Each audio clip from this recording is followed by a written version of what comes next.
नमस्कार बच्चों, BA third year की क्लास में एक बार पुनः सभी का स्वागत है। हम श्रीमद् भगवद गीता का अध्ययन कर रहे थे।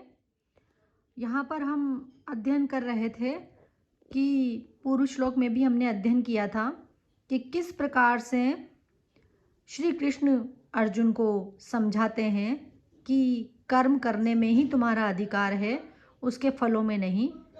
अतः तुम्हें कर्म में ही अपना ध्यान देना चाहिए और फल की इच्छा तुम्हें नहीं करनी चाहिए।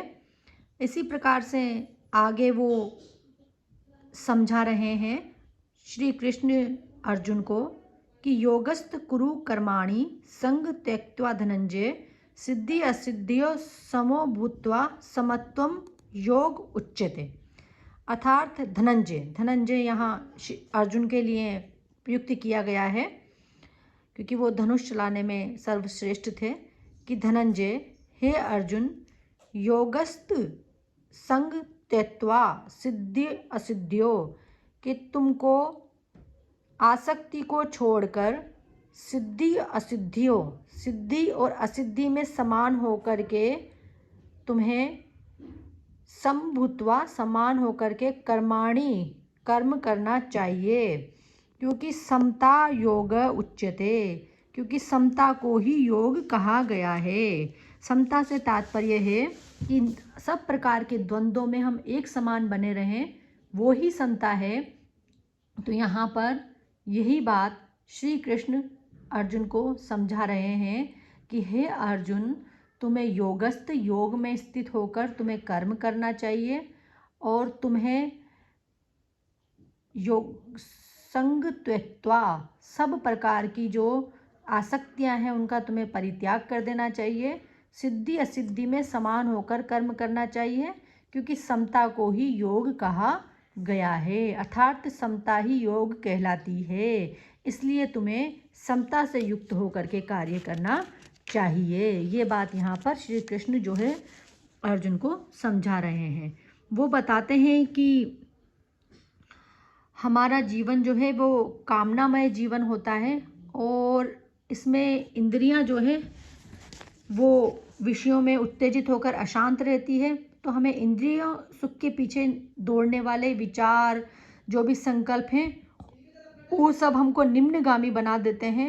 हमें उन सब से दूर रहना चाहिए।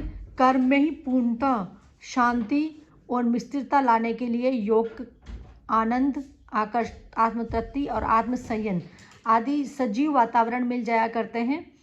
और कर्म का बीज काम है, उसका फल बंधन है।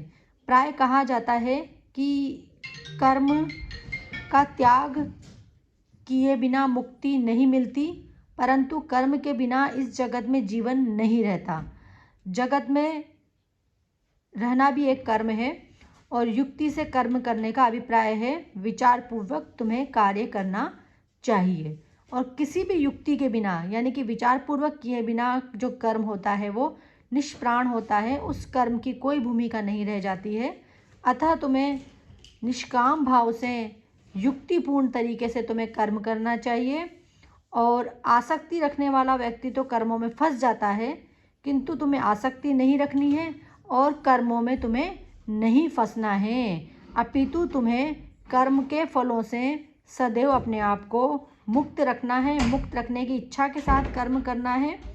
अनासक्त योग ही गीता की परम देन।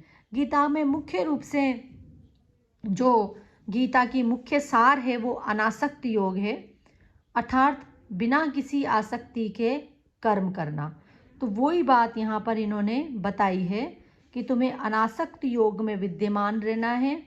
सभी प्रकार के जो भाव, कुभाव, शांति, अशांति, बाहरी जो भी गुण दोष हैं, बाह्य जगत के दृश्य, उन सब से छोड़कर तुम्हें समता में विद्यमान रहना है।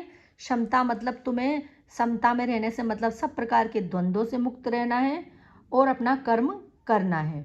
और कर्म करने में तुम्हें इन बात का ध्यान रखना है कि हमें परमेश्वर के लिए कर्म कर रहे हैं, हम आध्यात्मिक चेतना में प्रतिष्ठित होकर कर्म कर रहे हैं, विषयात्मक बुद्धि को छोड़कर निश्चयात्मक बुद्धि से कर्म कर रहे हैं। कर्म का सबसे बड़ा दोष यही होता है कि अपने आप को कर्ता मानना और तो तुम्हें अपने आप को कर्ता मानने का अभिमान नहीं पालना चाहिए, बल्कि तुम्हें यह समझना चाहिए कि मैं केवल इस कर्म का कर्ता हूँ और किसी भी प्रकार से इसका फल मेरे लिए कोई महत्व, मेरा फल की इच्छा मेरे को किसी भी प्रकार की इससे नहीं है। और अनासक्ति से युक्त होकर, वासना से रहित होकर कर्म करना चाहिए।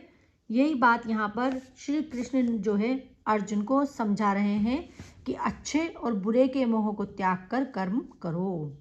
अगला जो श्लोक है, दूरेण ही अवरम कर्म बुद्धि योगा धनंजय बुद्धो शरणम मनिच्छ कर्पणा फल हेतव।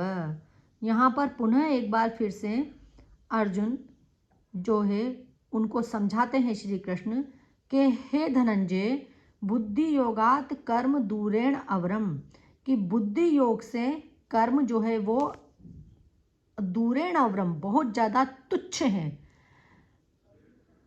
कहने का तात्पर्य, अगर तुम बुद्धि योग यानी निष्काम कर्म योग को अपना लेते हो तो कर्म जो है वो अत्यंत तुच्छ हो जाते हैं। बुद्धो शरणम अनविच्छम, तुम बुद्धि योग का शरण में जाओ, बुद्धि योग का आश्रय लो ही, क्योंकि फल हेतव कृपणा, क्योंकि फल की वासना करने वाले तो कृपण होते हैं।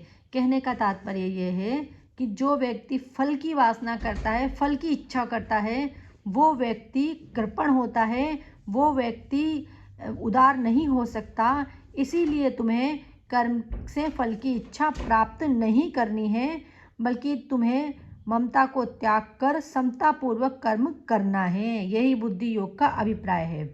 कामना, आसक्ति और दीनता से दूर रहकर कर्म करना है, ये तुम्हारे बुद्धि योग का ध्येय है। सुख दुख, लाभ हानि आदि द्वंद्वों में तुम्हें समान रह कर के कर्म से युक्त होना है, यही बुद्धि योग है। और मन और बुद्धि दोनों में एकता होनी चाहिए और तुम्हारा जो चित्त है वो समता से भरा होना चाहिए, तभी बुद्धि योग का उदय होता है। तो तुम्हें बुद्धि योग से ग्रस्त होकर के, बुद्धि योग में लग करके तुम्हें कर्म करना है। बुद्धि का योग छोटे से छोटे कर्म को भी महान बना देता है, क्योंकि उसमें फल की इच्छा नहीं होती। और बुद्धि योग में शास्त्र ज्ञान और पुरुषार्थ कर्म का सत्य, शिव और सुंदर होता है। ये सब तुम्हें देखने को मिलेगा जब तुम किसी भी प्रकार से, हे धनंजय, कहने का तात्पर्य ये है कि बुद्धि योगात कर्म दूरेण अवरम, कि बुद्धि योग से कर्म अत्यंत तुच्छ है। बहुत दूरेण अवरम मतलब अत्यंत तुच्छ। कर्म तुच्छ इसलिए हैं क्योंकि तुम जब बुद्धि योग से युक्त होकर कर्म करोगे तो वहाँ पर यह प्रबलता होगी कि तुम बुद्धि योग से युक्त हो और उस कर्म के फल की इच्छा नहीं कर रहे हो। तो इसीलिए तुम्हें ये युद्ध कर लेना चाहिए और तभी तुम्हें जो है निष्काम कर्मयोगी तुम बन पाओगे। सब प्रकार की भावनाओं से रहित होकर तुम्हें इस युद्ध के लिए तैयार हो जाना चाहिए। इसके बाद आगे का जो श्लोक है उसमें बताया गया है, बुद्धि युक्तो जहातिह उभे सुकृत दुष्कृते तस्माद् योगात् युज्यस्व योगः कर्मसु कौशलम। यहाँ पर जो है श्री कृष्ण जो है अर्जुन को समझाते हैं कि और जो हमें अपने कर्तव्य का जो निर्वाह करते हैं वो भी एक योग है। कृपण पुरुष जो होता है वो पाप में पड़ा रहता है, परंतु बुद्धि योग का आश्रय लेने वाला व्यक्ति जो बुद्धि योग का आश्रय लेकर कर्म करता है वो पाप से छूट जाता है। वो पुण्यों को भी छोड़कर आगे बढ़ जाता है, पुण्य उसके पीछे पीछे दौड़ने